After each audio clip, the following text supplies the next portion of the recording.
the topic for today that we're going off of is the idea of integrity.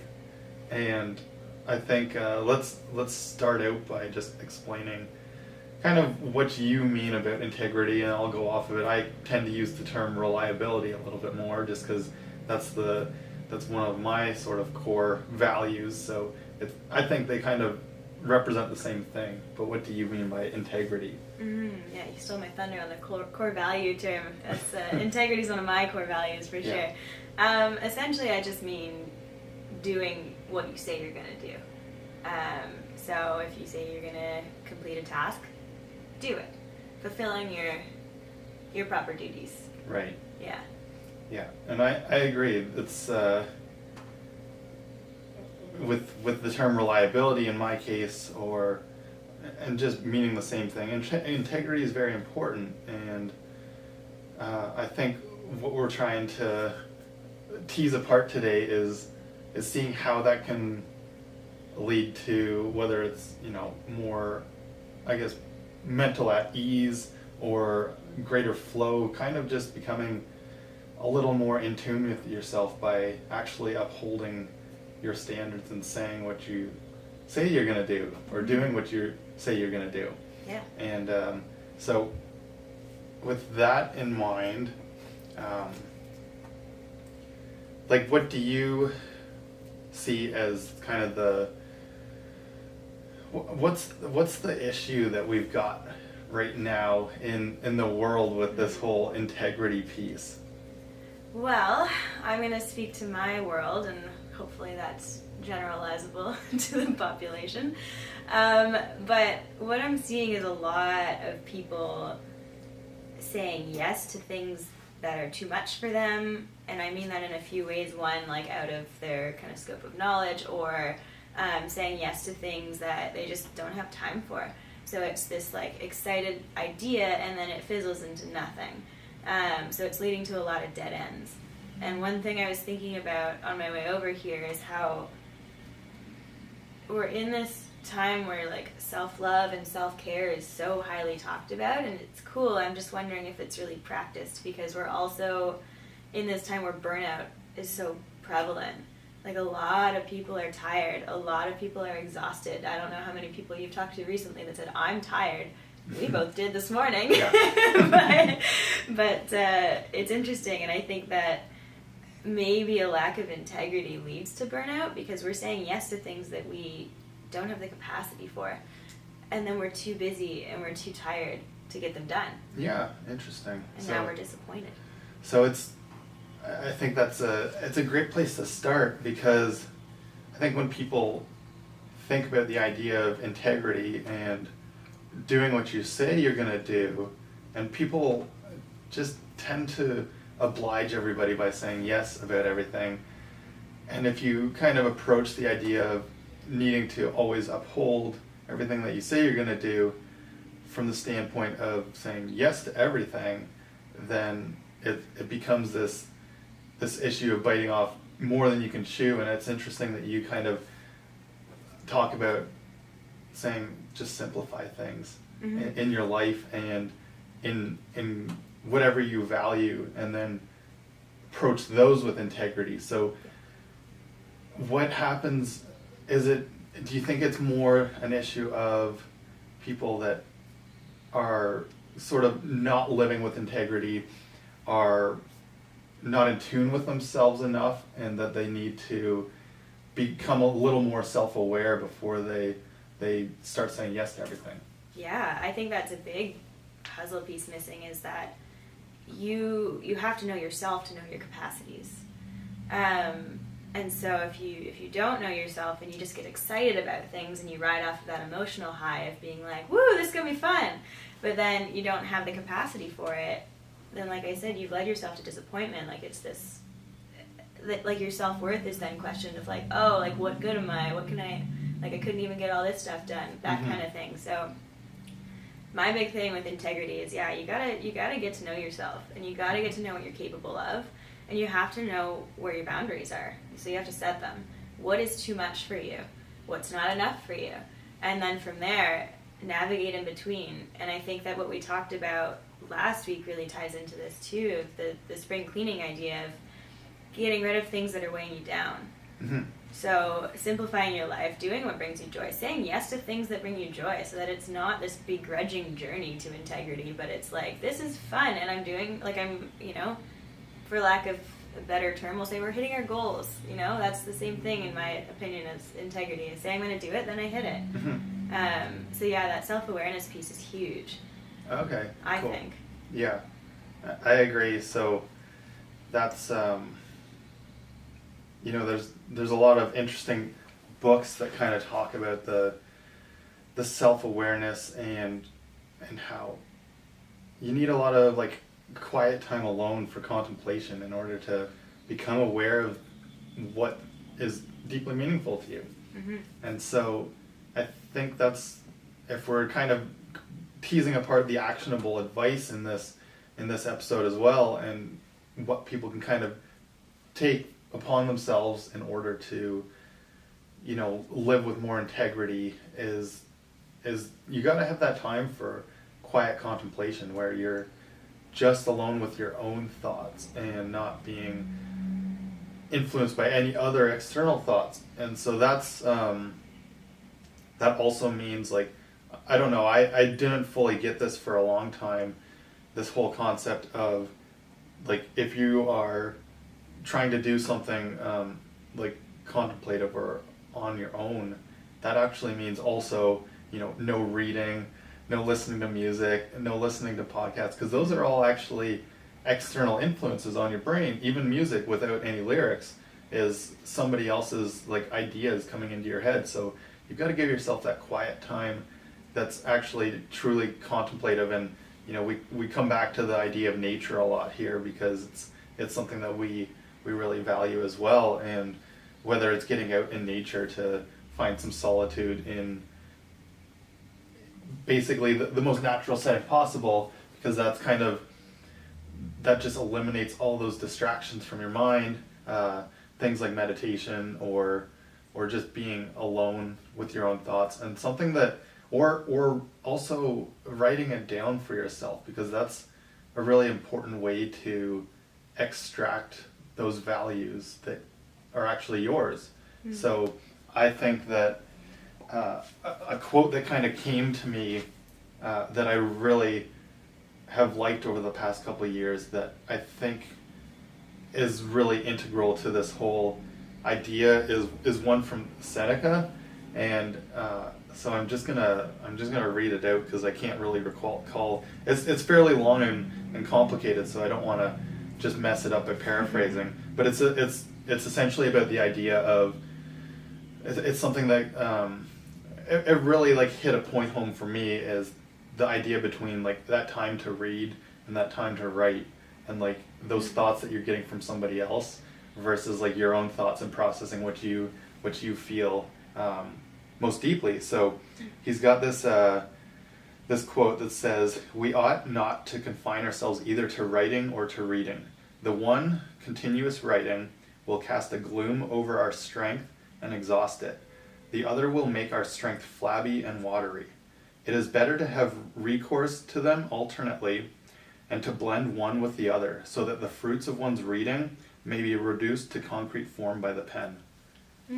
So I really like that. It's the idea that you can't just, it definitely, like, resonates with me. So the idea you can't just, like, read book after book. You've got to take that time to like digest and process the ideas.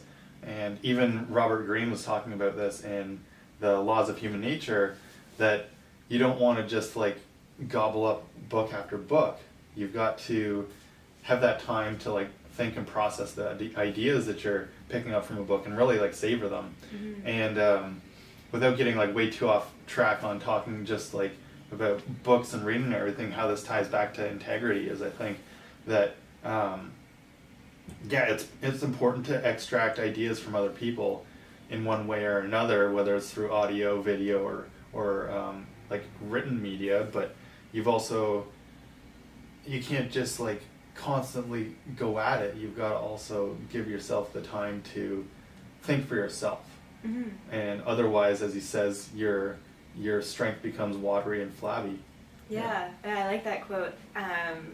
Just kind of ties into what we were saying about capacities, right? Like, if you exhaust your capacity in one direction, you know, if we can bring back, we'll just continue this metaphor of training in the gym. Like, if you do one exercise for too long, you're gonna hurt yourself, right? You're gonna become weaker, and that's not ideal. So yeah, knowing your limits, knowing your capacities, and just respecting them. I think a lot of what's coming out of this is just respecting yourself, respecting what's around you, respecting your space, respecting that book you're reading by not just not reading it, knocking it down, going to the next one, but savoring it and then using it to your best ability.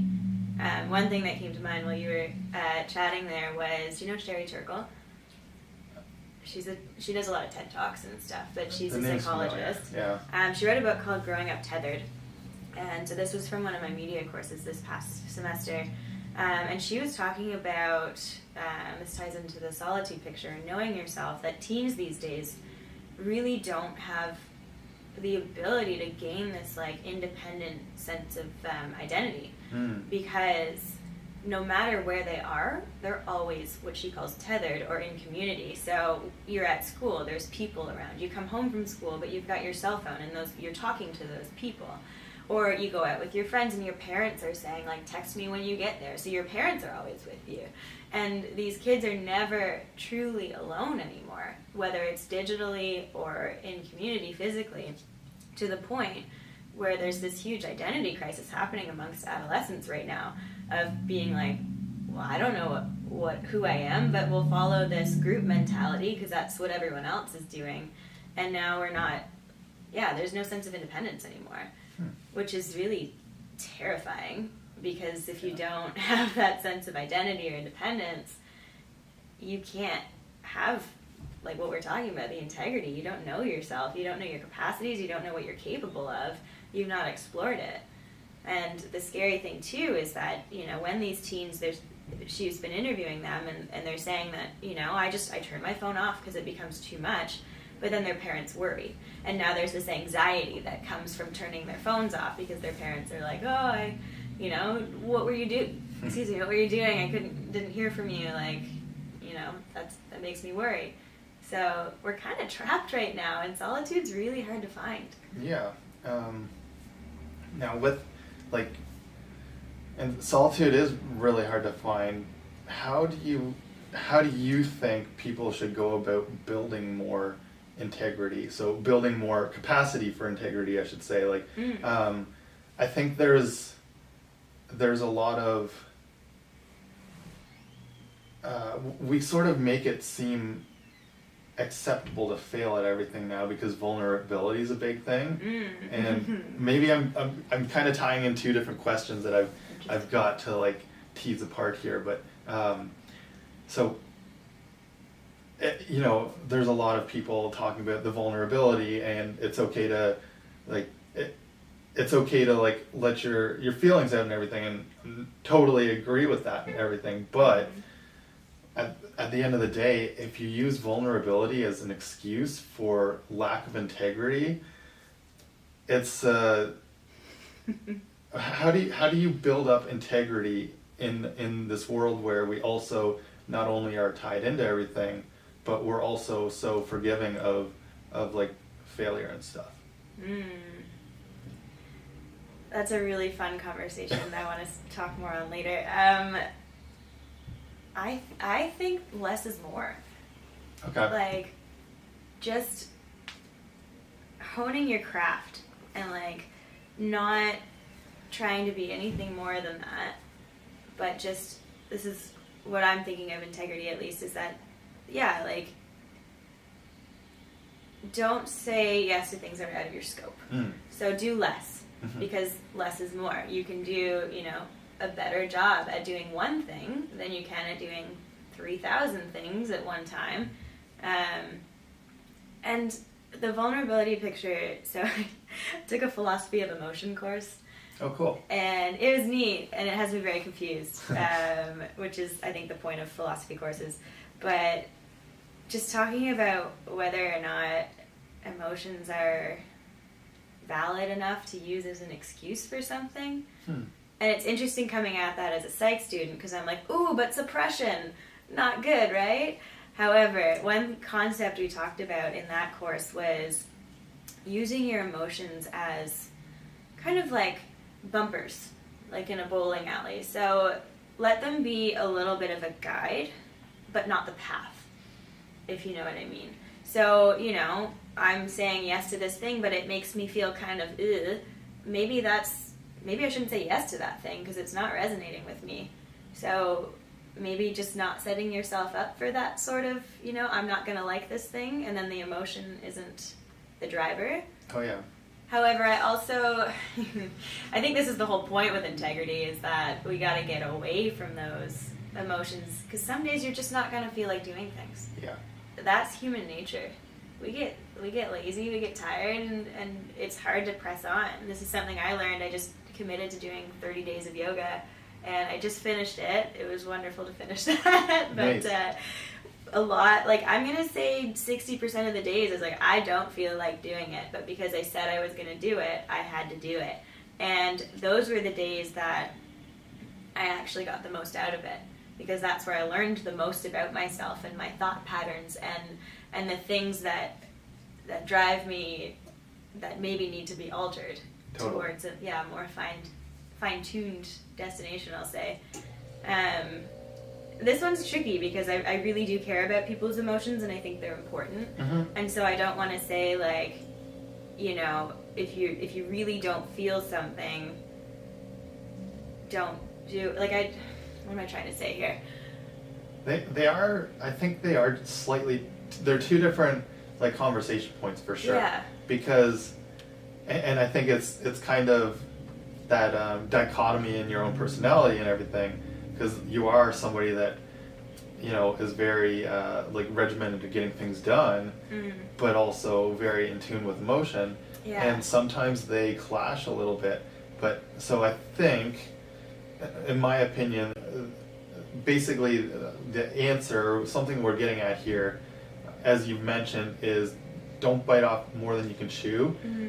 I'd say especially if you are on this path to building integrity. So maybe, like, you know, coming from a standpoint of already somebody that has their core value as integrity, it's sort of that whole, not like stoic or like very like drill sergeant style thing where, yeah, if you say you're going to do it because that's something that you like uphold as one of your core values. Mm-hmm.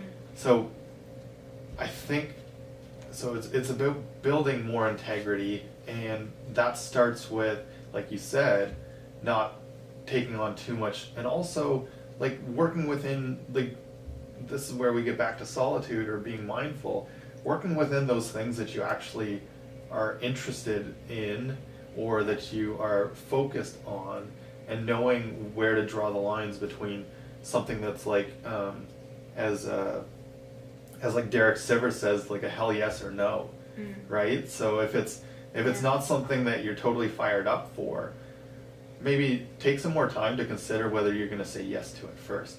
It's just like, I know before we started this conversation, we thought that the embodiment of this whole integrity idea was Yoda's quote of in the swamps when he's training Luke Skywalker, and it's like Luke says he'll try, and then Yoda says try not, do or do not. Yeah. And that was sort of our theme for today, I think. Yeah. So we already did like we talked about the vulnerability side of it, and perhaps, you know, that's probably like another longer conversation for another day, because vulnerability ends up curving towards a whole other topic. But what do you think of, like, what if you do something but you still fail at it, and how does that impact your integrity, or how should people go about approaching that? That's a good question. That's a good thing to bring up. That is a learning experience, I'd say. That's an opportunity to take a second and say, okay, what went wrong? What held me back from getting there? And then, you can kind of reverse engineer this situation to see where your pitfalls were, and either you get yourself up and you try again if it's something that you should try again at, or you got to be really real with yourself and say, like, maybe I said yes to the wrong thing, and then forgive yourself, because you learned about yourself, you learned about your patterns, you learned about your own personal beliefs about yourself, and this is an opportunity to totally change those. And yeah, so I would say approach that with forgiveness first and foremost, because oh no, you tripped and fell. You ever watch a child learn how to walk? They don't just get up and go. They, take a couple steps and then they fall. And they take a couple steps and then they fall. And as parents, like, they're not like, oh, you fell. And they're like, oh my gosh, look at the steps you took. That was great. So I think that that's a really good way to approach that, is saying, like, I tried to do this, and I really, really did try. Good for me. But I stumbled a little bit. That's okay. We're going to try again. We're going to get back up. We're going to learn from these mistakes. We're going to learn our mechanics a little bit better, and then keep going. But yeah, that's a really good opportunity for self-awareness. Mm-hmm. Really good. It's funny because it was a bit of I suppose it was a bit of a leading question, because I knew that you were already familiar with it.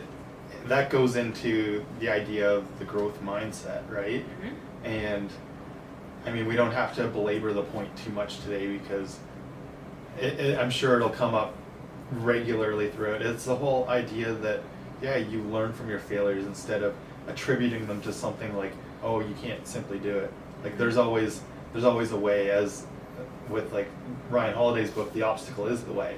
There's always like an answer to be learned from those failures, and figuring out, like you said, reverse engineering a path in order to be more successful next time. And I think, like, instead of like going on a huge tangent about like growth mindset, I definitely recommend anybody read the book Mindset from Carol Dweck. It's on the bookshelf over there. Come on in. Yeah, check it out here at Flow Spa. But because it's kind of the same thing with flow. Once you know that's an option, basically, in the way you approach things, I think it unlocks a lot for a lot of people. Mm. It's like that, and the book Grit is kind of the same idea. It's all about building that determination and that discipline through practice, and through just repeated failures until you succeed, kind of thing. Yeah. And so cool. That was the answer I was looking for.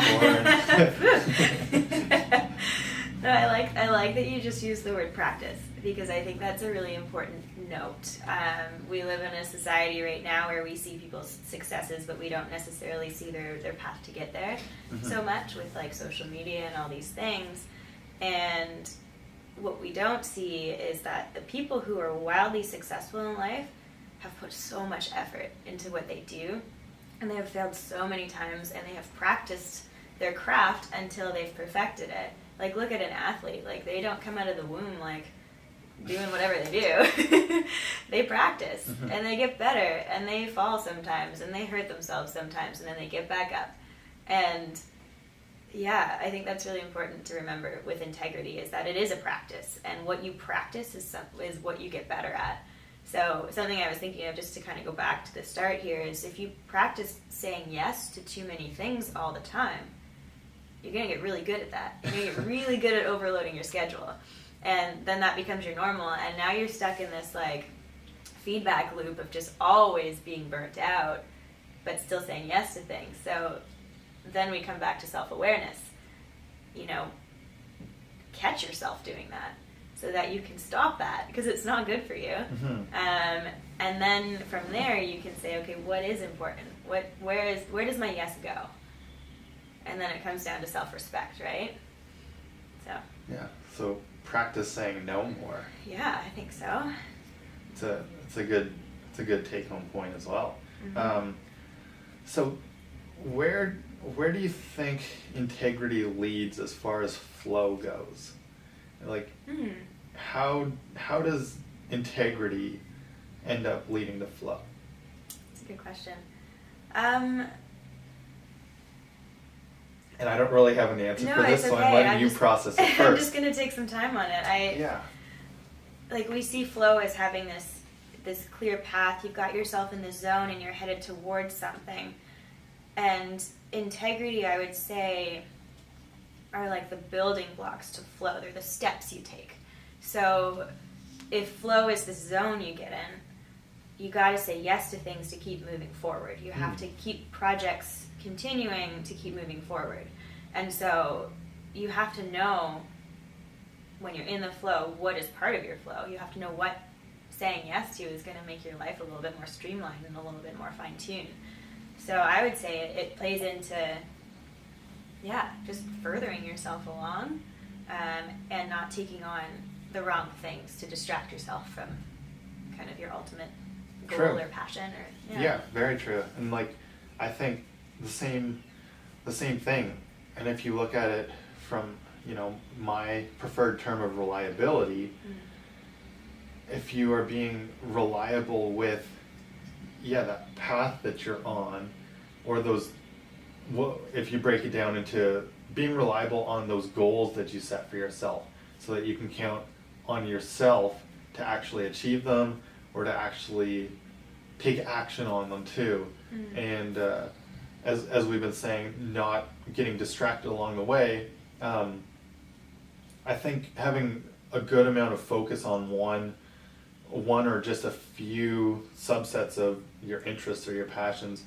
One obviously is like the easiest to manage, but sometimes people can manage several different goals at the same time and still approach the endpoints for them. Especially like as you develop more awareness of flow, and you can kind of like get into this concentrated state, whether you want to call it deep work or flow again, and like focus intensely on those for whatever period you're working on it, and then decompress, switch gears, and go about focusing on something else. But it takes that integrity, or it takes that reliability to continue to grow. Because if you're somebody, let's say, if you're living with less integrity, you don't really value that integrity, and it's acceptable to not always show up or to not always do the work, then it takes that much longer to achieve the end point, right? And probably with less success as well, because you've sort of fallen off the path so many times, just because you're not upholding yourself to the standard of working on it regularly. That it's like if you're trying to deadlift 500 pounds and you're starting at like 225 pounds, and you've set these like micro goals along the way to achieve each point, but you only go to the gym like once every 3 weeks, well, you're not going to make that much progress. It's like you got to have that accountability, that reliability, that integrity to make sure that you go the 3 times a week at least, or whatever it's going to take to reach that end point within a reasonable amount of time. Excitement, and I don't think that's fair to yourself to kind of take something that you consider yourself to be really passionate about, but then not be integral about it, and then eventually that just all dies, and then you're left with this like, well, who am I and what am I doing? Totally. Right? So protecting your passion by saying yes to the things that make sense, and the things that fill you up, and the things that help you commit and achieve that, wildly important for integrity or reliability. Another point I like, I'm coming on to the term reliability now. At first I was like, because the way I see it, reliability, I see it kind of transactionally, if that's a word, in terms of like relationship between two people. Yeah, and that's, I think it's really cool that you use it for yourself, because that shows that you have a relationship with yourself. You respect yourself. You take that solitude time, and you're like, okay, RJ, me, myself, and I hanging out here, what are we capable of right now? And then that allows you to have this sort of friendship with yourself that, it's hard to let a friend down. It doesn't feel good. So there's that integrity piece. Mm-hmm. Yeah. Yeah. So I'm into it. I like reliability. Cool. Come around. Yes. You got me. It's got more. I don't. Integrity's got a lot of depth. It's got more depth in my mind. The reliability piece. No, that's cool. I don't know, what else can we say about integrity. I think we've kind of covered it all, and hopefully people have some important take-home points to work on if they feel, it starts with that know yourself. So if you feel that you are somebody that is not doing what they say that they will do as regularly as you'd like to, then look deeper at what you can kind of work on. I'd say one practical take-home tip is to pay attention to the way that you talk to yourself and you talk to others. So language, like if you're saying, oh, I should do that, or I'll try, or I want to. These are all things that, with those words, should, try, want, these are like escape routes. If you say I'll try, that gives you the opportunity to not do it because you're just trying.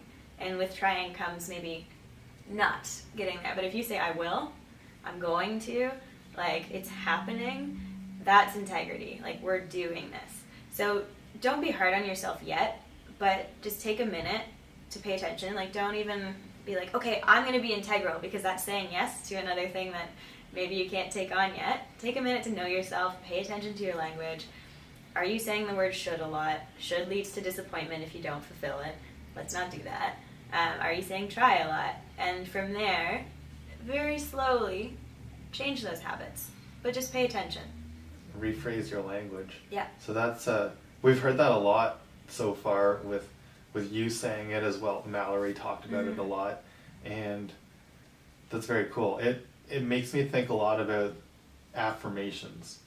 And we don't have to spend a whole lot of time on it today, but it's another very interesting component of, I forgot to mention it earlier, but now I'm going to mention it because I think it's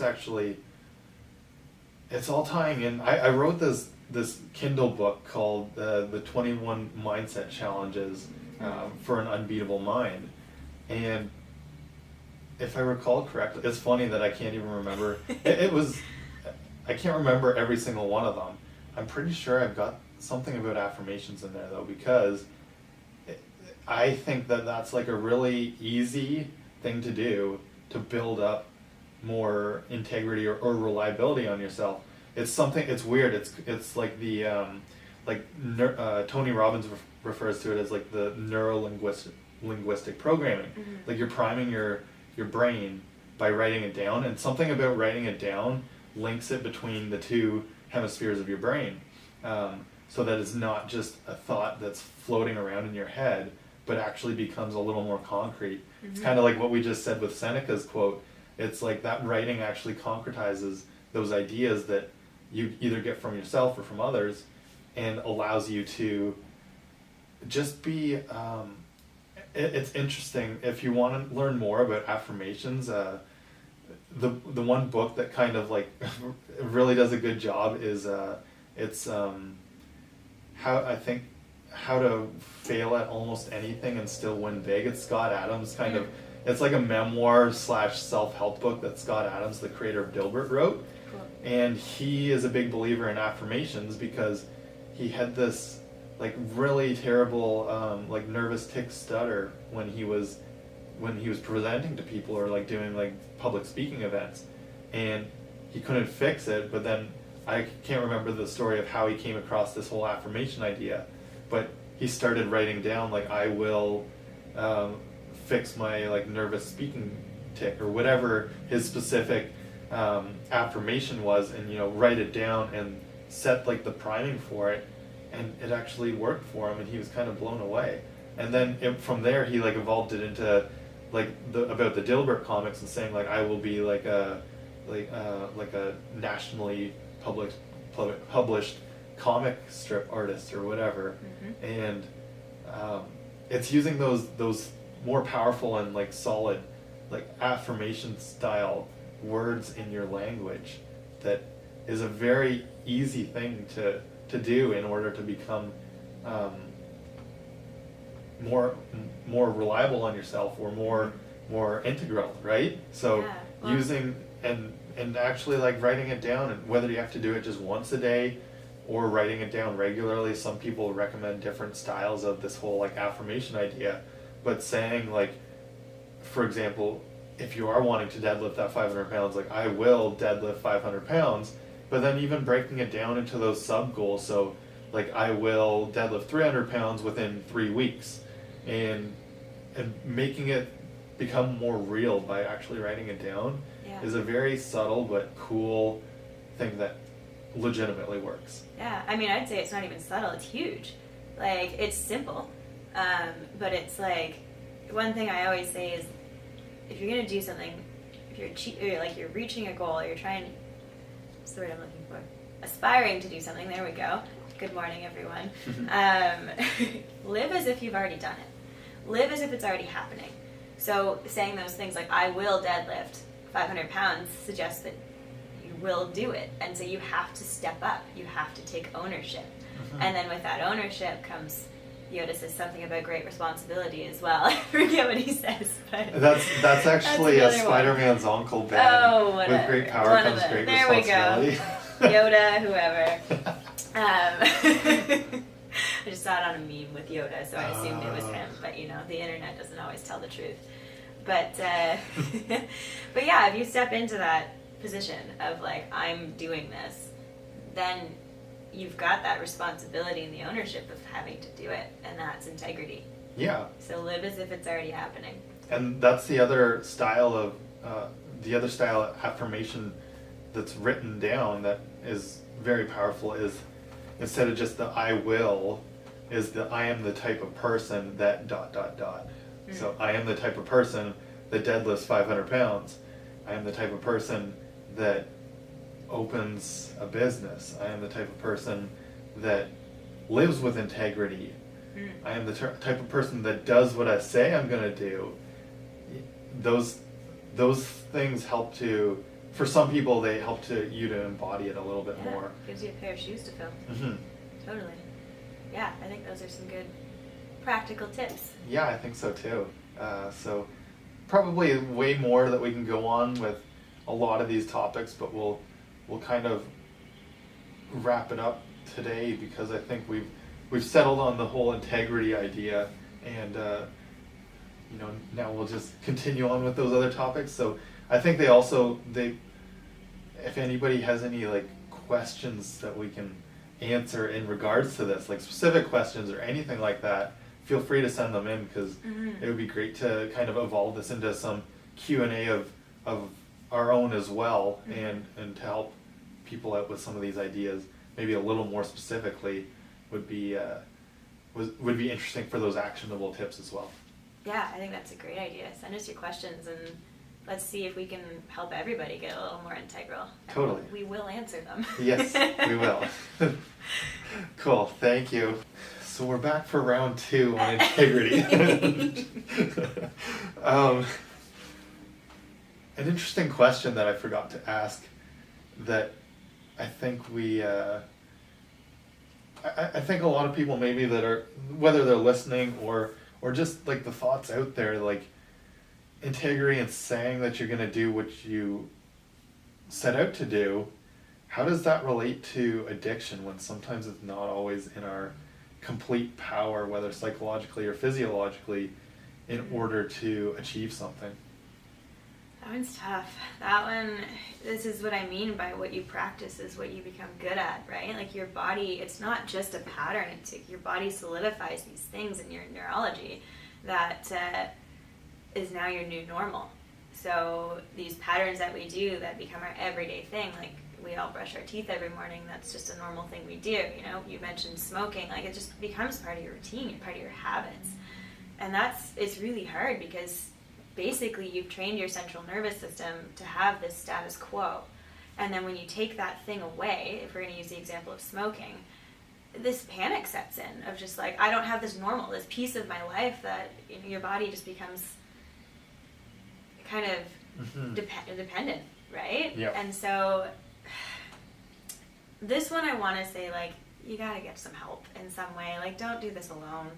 Be good, be kind to yourself, you know, support yourself. Get a community that's going to help you with this, because you're going to have a lot of, like, cognitions and a lot of physiological responses to want to come back to that addiction. And so I think that you need a community to help say, like, you're going to be okay, and to help calm that central nervous system so that you can achieve this goal.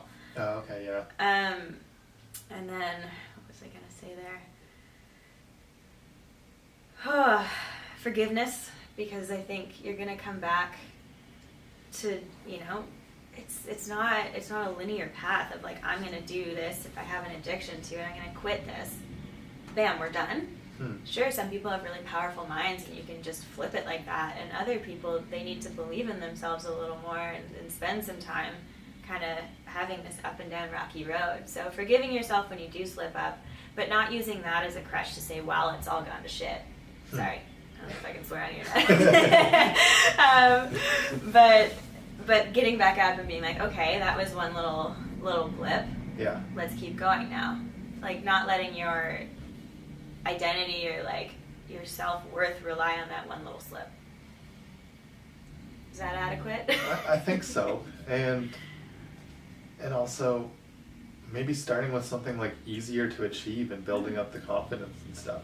It's kind of like what I talk with building up, whether it's discipline or mental toughness. You start with, like, the easier things and snowball the victories into bigger challenges. And maybe that I've never had to like overcome any, like, sort of, like, addictions like that in order to speak from personal experience, but I think that that's probably a good way to go about it. And yeah, I think that builds on that, what we've talked about, self-awareness and knowing yourself and believing in yourself, right? It's really important for this, because then you know what you're capable of. So yeah, start small. I think that's a good